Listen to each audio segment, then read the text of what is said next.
에베소서 5장 8절에서부터 14절 중반부에 있는 말씀인데요. 8절에서 그랬어요. 8절 보시면 너희가 전에는 어두움이더니 이제는 주 안에서 빛이라 빛의 자녀들처럼 어떻게 하라고요? 행하라 라고 말씀하고 있는데 후반부에 있는 말씀을 의지해서 빛의 자녀들처럼 행합시다 라는 말씀의 제목으로 수요 예배 시간 은혜 나누도록 하겠습니다. 비교적 짧은 본문의 말씀입니다만 이 에베소서의 말씀을 통하여서 사도 바울이 오늘 본문의 말씀에서는 정말로 하나님의 백성이 된 우리들을 빛의 자녀라고 얘기했어요. 무슨 자녀라고요? 빛의 자녀. 우리가 본래는 빛의 자녀가 아니었습니다. 본질상 하나님의 진노의 자녀였고 어두움에 속한 사단의 영향력 아래 있었던 그런 사람들이었는데 이제는 예수 믿고 그 영혼이 거듭나서 하나님의 백성이 되는 또 빛의 자녀가 되는 오늘 말씀처럼 그런 자녀가 됐어요. 그러니까 하나님의 백성, 빛의 자녀가 되었으니 우리는 어떻게 살아가야 될 것인가? 마땅히 빛의 자녀들처럼 살아야 될 것인데 오늘 본문의 말씀에서는 그런 빛의 자녀답게 살려면 어떻게 사는 것인가? 여러 가지로 얘기를 할 수 있겠는데 사도 바울은 오늘 본문의 말씀에서 크게 세 가지를 얘기하고 있는 거예요. 먼저 8절과 9절에서는 빛의 자녀답게 행하기 위해서는 빛의 열매를 맺어야 되는 거예요. 그 열매가 어떠한 것인지를 8절에서부터 9절까지 먼저 얘기를 하고 있는 거고 두 번째는 10절에 있는 것처럼 하나님을 기쁘시게 하는 일을 해야 된다는 겁니다. 빛의 자녀는 하나님을 기쁘시게 하는 일이 어떠한 일이 될 것인가를 10절에서 얘기를 하고 있는 거고 마지막으로는 11절에서부터 14절까지 빛의 자녀는 당연히 우리가 빛이니까요 어두움의 일에 참여하지 말고 깨어 있어야 된다. 그 얘기를 14절까지 얘기를 하고 있는 겁니다. 자, 첫 번째 이제 대주로 와가지고 빛의 열매를 맺어야 되는데 8절 먼저 한번 보세요. 8절 너희가 전에는 어두움이더니 이제는 주 안에서 빛이라 빛의 자녀들처럼 행하라. 예, 오늘 말씀에 제목이 있는 대목이기도 한데 너희가 전에는 뭐라고 되어 있어요? 어두움이었다. 우리가 예수 믿기 전에는 정말로 소망이 없는 영적인 어두움과 사망 가운데 처해 있었던 다른 데서는 본질상 무슨 자녀? 진노의 자녀였다는 거예요. 하나님께서 예수 그리스도를 이 땅에 보내주시지 않았다라고 하면 여전히 우리는 어두움 가운데 있고 여전히 우리는 죽을 수밖에 없는 죄악의 늪에 빠져서 하나님과는 거리는 상관이 없는 그런 자로 살아갈 뻔했는데 그렇다는 거예요. 그때의 상황을 이렇게 너희가 전에는 어두움이었다. 하나님과 상관이 없는 자들이었다. 모든 하나님에 대한 지식도 없고 세상에 대한 온바른 분별력도 없고 그런 사람들이었는데 이제는 주 안에서 뭐가 되었다고요? 빛이라. 빛이 될 것이다가 아니고 뭐라고 얘기를 했냐면 선언이에요. 선언. 일전 선언. 선포. 선언입니다. 이제는 주 안에서 뭐라? 빛이라. 저기 마태복음 5장에서 보시기에는 예수님께서 그랬죠. 너희는 세상에 무엇이고 소금이고 또 뭐라고 그랬죠? 빛이라고 그랬어요. 빛이 될 것이다. 소금이 될 것이다가 아니에요. 이미 우리는 세상에서 무엇이고 예수님께서는 소금이라고 얘기를 했고 빛이라고 이미 얘기를 한 거예요. 되라는 얘기가 오늘 본문의 말씀에서 역시 마찬가지예요. 이제는 주 안에서 우리가 빛이 될 것이다 아니 이미 우리는 뭐라는 얘기예요? 빛이라는 얘기입니다. 빛. 예수를 믿는 자라고 하면 복음의 빛이 우리 안에 있어요. 그러니까 생명의 빛이 있으니까 마땅히 우리는 빛의 자녀들처럼 빛이 있으니까 당연히 그 빛을 발아야 되는 겁니다. 자, 여기 이제 어두우니까요. 여기 안에 예배 드리러 올 때 불을 켜게 되면 여기 이 형광등 안에 불이 들어와 가지고 빛이 발해 가지고 어두움이 어떻게 되는 겁니까? 싹 물러가지요? 싹 물러가는 것처럼 우리가 세상의 빛이니까 우리가 가는 곳마다 뭐가 없어져야 되는 거예요? 어두움이 싹 사라져야 돼요. 그렇다라고 하면 여러분이 가는 곳마다 이 세상에 어두움이 사라집니까? 네? 왜 저를 보고 웃지 말고 웃으라고 한 얘기가 아니니까. 내가 가는 곳마다 어둠이 사라지나요? 어둠이 사라지기는커녕 더 깜깜해진다고 하면 정말 심각하게 받아들여야 돼요. 그 얘기를 하고 있는 거라고요. 주 안에서 빛이니까 빛의 자녀들처럼 행하라는 얘기예요. 가반절에 빛의 자녀들처럼. 정말로 우리가 어떤 의미에서 보게 되면 자존감이라고 얘기를 하죠. 자존심 말고 자존감. 자존심은 별로 좋은 게 아니고 자존감. 내가 하나님의 뭐라고는 사실 자녀, 오늘 본문의 말씀의 제목처럼 빛의 자녀라는 자존감을 가지고 세상이 어떠하든지 나는 하나님 백성답게 이 세상을 살아가야 된다는 거예요. 9절에서는 그러면 우리가 하나님의 자녀이기 때문에 빛의 열매를 맺어야 되는데 빛의 열매는 어떠한 것들인데 사도 바울은 에베소서에서 세 가지를 얘기하고 있는 거예요. 9절을 보시면 빛의 열매는 모든 착함과 의로움과 진실함에 있느니라. 자, 우리 9절 앞도 갑시다. 9절 짧으니까요. 시작. 빛의 열매는 모든 착함과 의로움과 진실함에 있느니라. 사도 바울이 여기서 빛의 열매를 세 가지를 얘기했어요. 첫 번째는 뭐라고 얘기했습니까?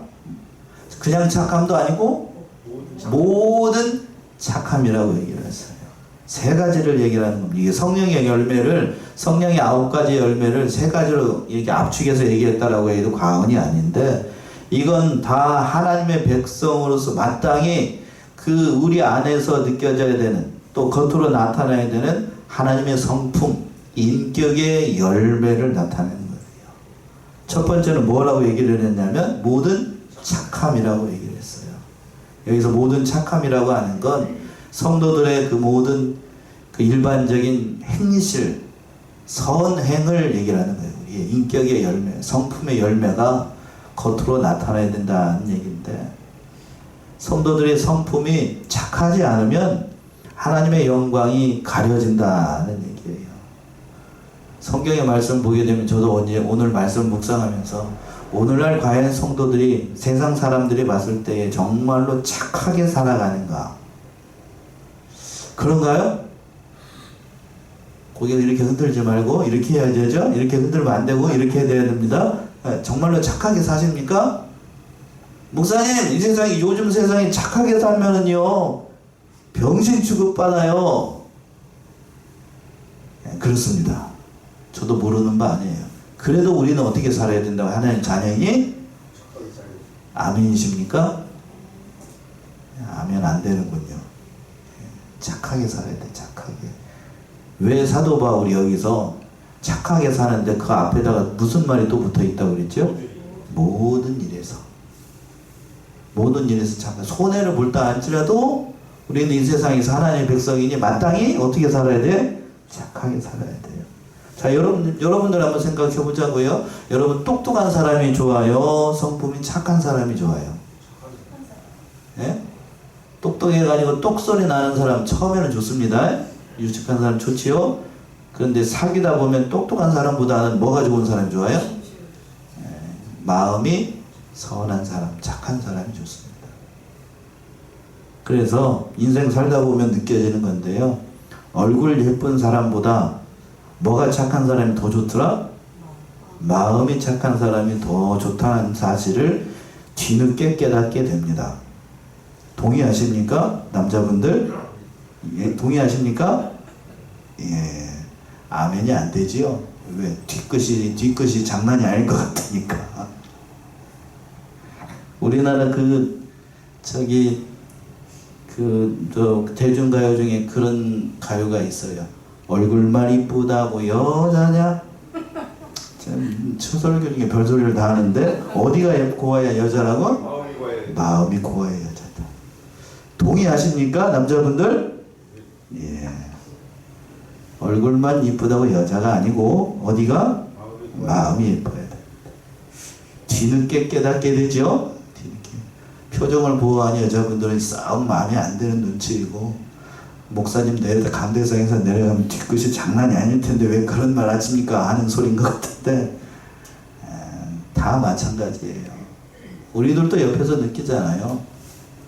똑똑하고 유능하고 능력이 뛰어난 사람, 직장 생활할 때 내 상사나 내 동료나 내 후배였으면 좋지, 그런 사람이 내 옆에 있다라고 하면 여러분 부담돼서 못 살아요. 부담돼서 못 산다고. 집에 들어갔는데 아내가 똑똑딱 해가지고 집에서도 그냥 바가지를 뭐 어디서 생활하는 것처럼 직장 생활하는 것처럼 따박따박 대들면서 그 얘기를 해봐. 그럼 집에 들어가고 싶을까요? 집에서 나가고 싶을까요? 여러분 한번 얘기해 보시오. 생명을 걸고 얘기를 하셔요. 집에 들어가고 싶어요? 집에 나가고 싶어요? 나가고 싶죠. 나가고 싶죠. 저라도 그 집에 안 들어가고 싶을 거야. 그러니까 이거는 정말로 사도 바울이 많은 걸 얘기하고 있는 거예요. 그러니까 하나님의 백성은 여기서 보세요. 세 가지 중에 뭐 똑똑하다, 세상적 관점으로 유식하다 그런 말이 없어요. 빛의 자녀들 열매에서. 첫 번째는 뭐라고 얘기를 했어요? 뭐든 착해야 된다. 성품이 유순해야 된다. 착해야 된다. 두 번째는 뭐라고 얘기를 했습니까? 의로워야 된다. 의롭다. 의롭다라는 것은 하나님과 인간 사이의 그 관계가 회복이 됨으로 말미암아 이루어지는 그러한 의로움을 얘기를 하는데, 성경에서 늘상 의롭다라고 얘기를 할 때는 인간적으로 봤을 때 도덕적, 윤리적으로 흠이 없는 그러한 의로움이 아니고, 아시죠? 누구를 믿어서? 예수를 믿어서 그 죄가 다 사해지고 하나님과의 관계가 바로 된 그 의로움을 얘기를 하는 거예요. 의로움. 물론 여기 안에는 세상적, 도덕적, 윤리적 관점에서 의로운 것도 포함되어 있습니다만, 그러나 성경에서 얘기하고 있는 그 의로움은 그 모든 것, 세상 사람들이 바라보는 그런 의로움이 아니에요. 하나님과의 뭐가 바로 되어야 된다고요? 관계가 바로 돼야 돼요. 하나님과의 관계가 바로 되기 위해서는 반드시 전제 조건이 있어요. 뭐를 믿어야 됩니까? 누구를? 예수를 믿어요. 그러니까 세상 윤리적으로 봤을 때 저 사람이 참 의롭다, 뭐 착하다, 진실하다 해도 그 사람이 누구를 믿지 않으면, 예수를 믿지 않았다라고 하면 하나님의 법적인 기준에서는 그 사람은 의로운 사람이 아니고 뭐한 사람? 악한 사람, 불의한 사람이에요. 불의한 사람. 그러니까 하나님의 눈하고 우리가 보는 눈하고는 다른 거예요. 다른 거. 그러한 의로움이 있어야 된다. 쉽게 표현하면 하나님 예수를 어떻게 해야 된다? 잘 믿는 사람이어야 된다. 두 번째는 그 얘기를 하고 있는 겁니다. 마지막으로는 세 번째 어떻게 해야 된다고요? 진실해야 된다는 얘기예요. 이 진실이라는 말은 신학성경에서 다른 곳에는 진리라고 번역을 하기도 했는데, 즉 진실, 진리 다 뭐하고 관련된 말씀 안에서 그 진리가 우리 성도들의 모든 성품이 다 바라야 되고 정직해야 되고 진실해야 된다는 얘기예요. 왜 그런가? 우리가 믿고 의지하는 예수님, 우리가 믿고 의지하는 하나님이 어떠한 분이시기 때문에 진실하신 분입니까? 그러니까 다른 데서는 그랬죠. 성도는 거짓말하면 안 된다. 어떤 일이 위해서 됐든지 간에 진실한 성도들 되어야 된다. 예전에는 그랬습니다. 예전에는 세상 사람들한테 제가 목사입니다 하면 1세대들 목사님들이 얼마 없었기 때문에 세상 사람들한테 내가 목사입니다 하면 세상 사람들이 봤을 때에 믿어주고, 또 예수를 믿지 않는다라고 해도 조금은 존경해주는 그런 면이 없어 하나 있었습니다만, 지금은 제가 목사입니다 그러면 세상 사람들이 예전처럼 그렇게 저를 믿어줄까요? 안 믿어요. 요즘 사람들한테 제가 목사입니다 그러면 저는 또 사기꾼 아니요? 그렇게 생각한다고. 괴이한 세상이 됐어요. 괴이한 세상. 제가 다음에 이제 시간이 되면 한번 말씀드리겠습니다만, 참 목사의 말을 목사가 믿지 못하는 이런 세상이 됐어. 참 안타까운 세상이 됐다. 안타까워. 목사라고 같이 얘기를 하는데도 저 사람이 진짜 목사인지 가짜 목사인지 그거부터 생각을 해야 되는 이런 세상이 됐다고. 그러니까 너무나도 세상이 악해졌다는 얘기에 악해졌다. 그러나 오늘 본문을 말씀에서 사도 바울은 그 사람이 믿는 사람이었을 때에, 하나님의 백성이었을 때에 말하는 것이나 행동하는 모든 면에서 참으로 진실한 자가 되어야 된다. 자, 앞에 4장에서 그랬죠. 에베소 4장 24, 25절에서는 그렇게 얘기를 했어요. 우리가 어떤 사람이기 때문에. 에베소 4장 24, 25 따라 의와 진리의 거룩함으로 지으심을 받은 새 사람을 입으라. 그런즉 거짓을 버리고 각각 그 이웃으로 더불어 선된 것을 말하라. 이는 우리가 서로 지체가 됨이니라. 예, 우리가 무슨 사람이기 때문에 그랬어. 새 사람이기 때문에. 우리는 거짓을 버리고 지체가 거짓말하지 않는 것처럼 우리도 그 모든 일에 있어서 진실해야 된다는 거예요.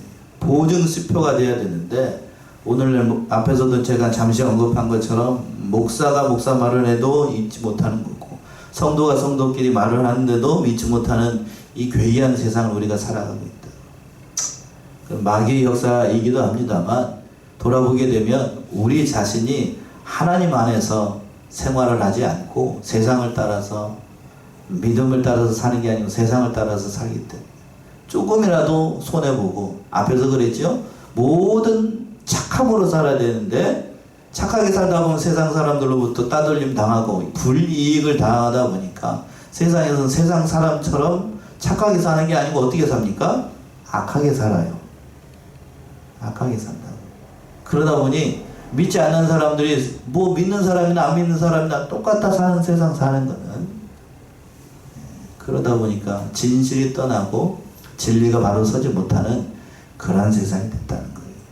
그러한 또 기독교, 오늘날의 기독교 우리가 됐다는 사실을 더 자상하면서 우리 자신을 반성하는 그러한 시간이 되어야 됩니다. 그 빛의 열매를 맺혀나가야 된다는 얘기입니다. 두 번째는 10절에 있는 것처럼 하나님을 기쁘시게 해야 된다는 겁니다. 10절 보시면 10절 주께 기쁘시게 할 것이 무엇인가 시험하여 보라. 주께 기쁘시게 할 것이 무엇인가 어떻게 하여 보라? 시험하여 보라. 라고 되어 있습니다. 주께서 기뻐하시는 것이 무엇일까? 빛의 자녀들은 먼저 하나님께서 기쁘게 여기시는 것, 그 성도의 삶에서 하나님께서 무엇을 기쁘시게 하는, 기쁘게 생각하는가를 생각해 봐야 된다. 여기서 시험해 보라고 되어 있는데 킹제임스 성경 같은 경우에는 영어 성경 보시는 분 뭐라고 되어 있냐면 finding out이라고 되어 있어요. finding out. 무진아 finding out이 뭔 뜻일까요? find out. 찾아내다 라는 뜻이에요. 찾아내다. 찾아보라는 얘기예요. 하나님께서 기쁘게 할 것이 무엇인지를 어떻게 해보라? 찾아내라는 얘기예요. 찾아내라. 하나님께서 무엇인지를 찾아내라.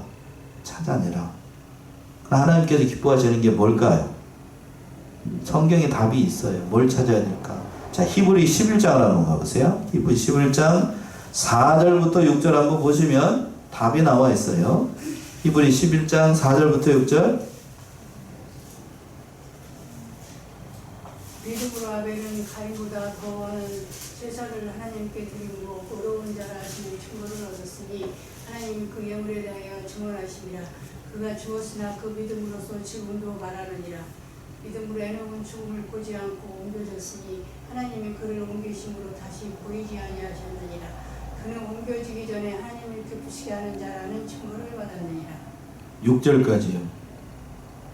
믿음이 없이는 하나님을 기쁘시게 하지 못하나니 하나님께 나아가는 자는 반드시 그가 계신 것과 또한 그가 자기를 찾는 자들에게 상 주시는 이심을 믿어야 할지니라. 예, 히브리서 11장 4절과 6절에서는 하나님을 정말로 기쁘시게 하는 것이 무엇인지를 몇 가지로 얘기를 하고 있어요. 첫 번째 4절 보시면 믿음으로 아벨은 가인보다 더 나은 뭐를 드려서? 제사를 드립니다. 그러니까 하나님이 기쁘시게 하는 건 제사는 오늘날 뭐죠? 예배예요. 예배를 잘 드리는 자를 하나님께서 기뻐하시는 거예요. 제가 계속해서 이제 주일 오전 예배 시간에 자꾸 누구에 대해서 얘기하죠? 히스기야에 대해서 얘기를 해요. 히스기야의 삶을 한마디로 요약한다라고 하면 온 백성들이 하나님 앞에 온전한 뭘 드리기를? 예배 드리기를 원했어요. 오늘 본문 히브리서에서 얘기하는 아벨도 하나님 앞에 온전한 예배를 드렸어요. 그 온전한 예배를 한번 드리다가 누구의 미움을 받아서? 형의 미움을 받아서 맞아 죽습니다. 그러니까 그 아벨의 삶은 정말 하나님께서 기뻐하시는 것이 진정으로 하나님께서 기뻐하시는 것이 무엇인지 깨달아야 돼요. 예배 드리다가 내 삶이 죽는 한이 있어도 첫 번째로 우선해야 되는 게 뭐라는 거예요? 예배라는 얘기예요. 예배. 그게 예배입니다. 예배라고 하는 건 단순한 게 아니에요. 이 자리에 앉아가지고 여러분들 졸고 있으면서 뭐 저기 이렇게 하는 것도 하나님께서 보셨을 때에는 그걸 어떻게 보시냐면 감사하게 기쁘게 여기시고 이 자리에 앉아 있는 것 자체를 하나님께서 뭐 어떻게 생각하신다고요? 기쁘게 여기시는 거예요. 왜? 하나님께서 그 일을 통해서 역사하시기 때문에 또 하나님께서 그걸 가장 귀하게 여기시기 때문에 아멘이십니까? 예배를 첫 번째 중요하게 여겨야 돼요. 또 5절 보시면 믿음으로 에녹은 죽음을 보지 않고 옮기었으니 하나님이 저를 옮기심으로 다시 보이지 아니하였으니 전에는 옮기게 오기 전에 하나님을 기뻐하시게 하는 자라는 증거를 받았다라고 했는데 하나님이 기뻐하시는 자라고는 에녹의 삶이 어떤 삶이냐면 일평생 하나님과 어떻게 하는 삶? 동행하는 삶이었어요. 동행하는 삶. 근데 동행하는데 300년 동안 하나님과 동행을 했대. 아들, 딸을 낳고 자녀를 낳고 일상생활을 하면서 하나님과 동행하는 삶을 살아가는 거. 여러분 하나님과 동행하는 삶을 삽니까? 날마다 아들, 딸 낳고 기쁜 일이나 슬픈 일이나 세상에 오만 것들이 다 나를 시험을 할 때도 하나님의 손에 놓지 않고 일평생 동행하는가? 쉽지 않죠. 저도 어렵고 여러분도 어려운 거예요. 그래서 어느 목사님이 그렇게 얘기합니다. 그러니까 에녹은 죽음을 보지 않고 어디로 올라가고? 하늘로 올라가고 여러분들은 죽어서 하늘로 날아간다. 왜? 동행하지 못하니까. 목사님의 그 영적인 해석입니다만 나름대로 일리가 있는 말이에요. 그리고 마지막으로 세 번째 6절에 있는 것처럼 6절 보시면 그랬어요. 히브리서 11장 6절 믿음이 없이는 어떻게 하지 못한다고요? 기쁘시고 하나님 기쁘시게 못해. 이게 가장 쉬운 거죠. 뭐가 있어야 되는 거예요? 그러니까 하나님의 백성은 믿음이 있어야 됩니다. 믿음이 없으면 하나님이 절대로 그 사람 옳다라고 얘기하지 않아요. 그 얘기를 지금 얘기하고 있는 거예요. 그러니까 예수님께서도 공생애를 사셨을 때에 믿음이 있는 자를 만나면 정말로 기뻐하셨습니다. 대표적인 사람 예수님께서 공생애를 사시는 동안에 기뻐하시는 사람들 두 사람만 꼽으라고 하면 두루와 시돈 지방을 다닐 때에 가나안 여자의 그 믿음을 보고 칭찬을 하셨어요. 그 가나안 여자가 어떤 여자였냐면 그 딸의 딸내미가 뭐 하는 자들이에요? 귀신 들렸답니다. 다 시간 관계상 다 얘기를 할 수 없습니다만 그 가나안 여자가 주 다윗의 자손이여 뭐 내 딸이 흉악하게 귀신 들렸습니다. 이렇게 예수님께 얘기를 하니까 예수님이 처음에 들은 척도 안 했어요. 그러다가 제자들이 하도 소리를 지르는 걸 보니까 예수님 어떻게 안 될까요? 하니까 예수님이 뭐라고 그랬어요? 자녀의 떡을 개에게 주는 것이 합당하지 않다라고 얘기를 하셨습니다. 개라고 얘기를 했어요. 그 여자를 개라고. 남자면 개 놈이 되는 거고 여자니까 뭐가 되는 거죠? 머리로만 생각하셔. 그렇게 되는 거예요. 여러분들 예수님한테 그런 소리 들으면 예수님 당장 안 믿을걸? 내가 권사로서 목사로서 일평생 충성했는데 예수님이 나를 개라고 부른다? 안 믿습니다. 그 다음부터 교회 안 나버릴 거예요. 근데 그때 예수님이 뭐라고 그랬냐면 그 여자가 낙심하지 않고 옳소이다. 개들도 주인의 상에서 떨어지는 뭘 먹습니다? 부스러기를 먹습니다. 라고 하니까 예수님이 너무나도 크게 기뻐하시면서 여자야 내 믿음이 작도다 크도다. 네 원대로 되리라. 그때 소녀가 나왔어요. 믿음을 보신 거죠. 믿음을. 우리 눈에는 안 보여요. 옆에 사람 믿음이 있는지 뭐 하는지 믿음이 안 보인다고. 근데 예수님은 보시는 거예요. 왜? 하나님은 어디를 보시니까요? 중심을 보시니까. 또 한 사람이 있어요. 로마의 백부장. 그렇죠? 로마의 백부장. 자, 두루와 시돈 지방에 있는 그 사람도 여자도 그렇고 그리고 로마의 백부장도 그렇고 정통 유대인이 아니었어요. 그리고 우리가 새벽 시간에 여러분 뭐 아실지 모르겠습니다만 나오미의 며느리였던 누구죠?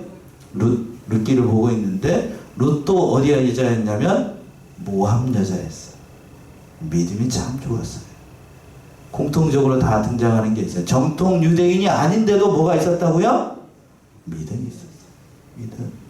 그 믿음이 뭐길래 하나님이 기뻐하시는 거예요? 그 믿음이 있는 자가 되라는 얘기예요. 두 번째 대해서 그 얘기를 하는 거예요. 뭐 있는 자가 되라? 믿음이 있는 자가 되라. 믿음이 있는 자. 마지막으로 세 번째 11절에서부터 14절까지는 그러니까 하나님의 기쁘시게 하기 위해서는 빛의 자녀들처럼 하기 위해서는 어두움의 일에 체하지 말고 깨어있는 자가 되라 라고 얘기하고 있어요. 11절 보시면 11절 너희는 열매 없는 어둠의 일에 참여하지 말고 도리어 책망하라. 자 11절에서 보시면 너희는 열매 없는 무슨 일에 참여하지 말라고요? 어둠의 일에 참여하지 말고. 어두움의 일에 참여하지 말라. 어두움의 일은 앞에서 그랬어요. 뭐가 없다고요? 열매가 없어요. 열매가 없어요. 세상의 어두운 일은 하나님 앞에 갈 때에 열매가 있다고요? 없다고요? 없어요. 하나님 앞에 가져가 봐야 하나님이 인정하시지도 않고 하나님께서 원하시는 그러한 열매를 맺힐 수도 없다는 얘기입니다. 그런 일에 그러니까 참여하지 말라는 얘기예요. 자, 로마서 13장을 한번 가보세요. 그럼 어떻게 살라는 건가?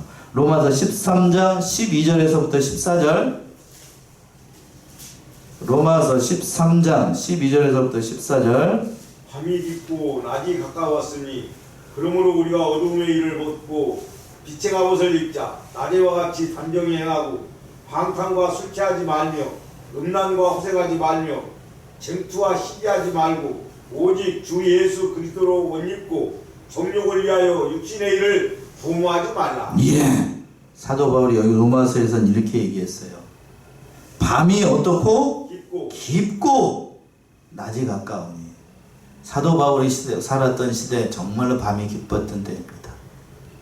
그리고 오늘날에도 역시 죄악의 밤이 점점 더 깊어지는 시대를 살아가고 있어요. 그렇죠? 여러분들이 더 겪는 것처럼. 그러니까 우리가 이 세상에서 이 어두운 일에 참여하지 말라고요.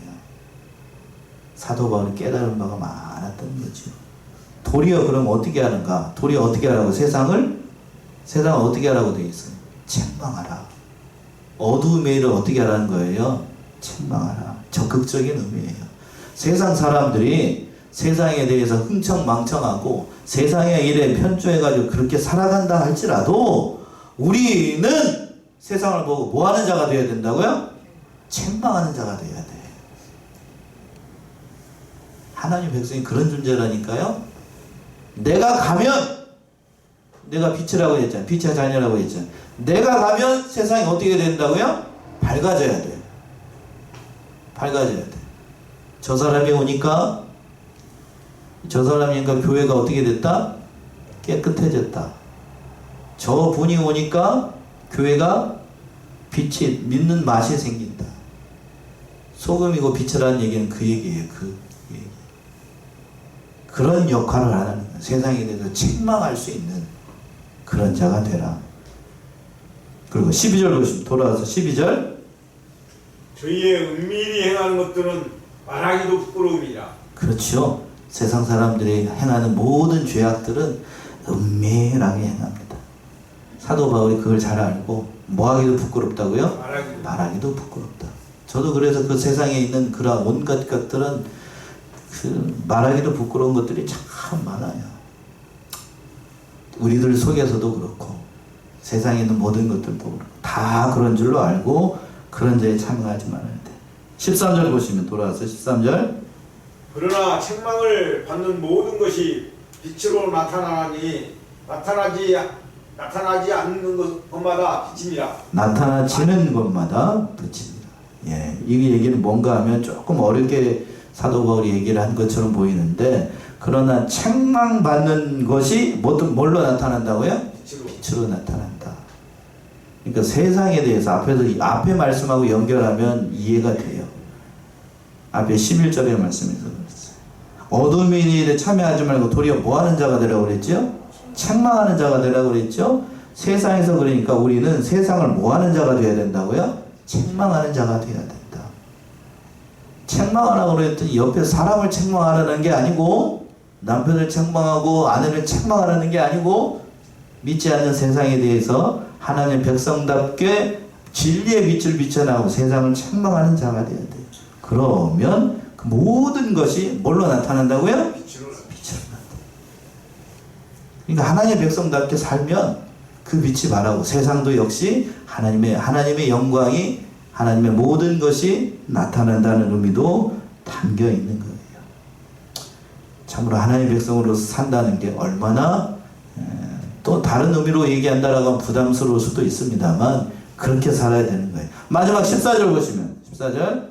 그러므로 이르시기를 잠자는 자여 깨어서 죽은 자들 가운데서 일어나라. 그리스도께서 내게 빛이시리라 하셨느니라. 자, 14절 마지막으로 우리 합독할까요? 14절 시작. 그러므로 이르시기를 잠자는 자여 깨어서 죽은 자들 가운데서 일어나라. 그리스도께서 내게 빛이시리라 하셨느니라. 자, 사도 바울이 이 얘기를 오늘 마지막으로 하면서 말씀 마치고 있는데, 잠자는 자들아, 어떻게 해야 되라고요? 깨어라. 깨어라. 세상 가운데서 잠자는 자들, 또 영적인 의미로 한다라고 하면 죄악 가운데 잠자는 자들, 하나님을 알지 못하는 자들은 다 어떻게 돼야 돼요? 깨어나야 돼. 깨어나야 돼. 또 믿음의 눈을 감고 있는 자들, 또 믿음이 더딘 자들, 하나님의 은혜 가운데 살기를 주저하는 자들 다 깨어나야 돼. 깨어나야 돼. 그 가운데서 어떻게 하라고요? 일어나라고 돼 있어. 일어나. 세상에 대해서도 일어나고 정말로 하나님 백성답게 살아야 됩니다. 우리가 누구라는 사람, 오늘 말씀의 제목이 뭐였지요? 빛의 자녀들처럼 행하라. 우리가 빛이기 때문에 당당히 얘기를 하는 거예요.